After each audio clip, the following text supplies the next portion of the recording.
I'll apply family dynamics to the globe, to the world. So in a family, when you have a very controlling mother or father, he or she doesn't like when the child differentiates themselves from the parent. Because when a child differentiates themselves, meaning when they indicate their interests and disinterests, their likes and dislikes, the parent feels like they're losing control of the child because the child is becoming their own individual self with their own opinions, thoughts, beliefs, etc.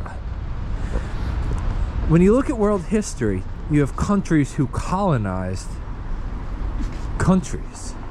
So these big colonizers were essentially parents, and they went into countries and they gained control, and they essentially became the parent of these colonized countries. And just like parents do to children, they tell them what to do and how to do it. The colonizers told these countries that they colonized what to do and how to do it. But some countries broke free of that control and individuated themselves. They became their own country, free from the rule and control of the colonizer, just like the US did. And thus, the US and Americans have their own individual American culture.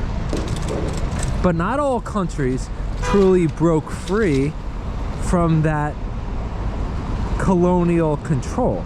And one of the countries that's technically an independent country is Australia. Although it is its own country, it still abides by many of the policies that England suggests. And so it's still very much politically interwoven and politically enmeshed within the framework of the English political structure. And so what that means is that it hasn't really truly fully developed its own culture separate from England, because it's still listening to what England has to say rather than simply doing what it's in its own individual interest.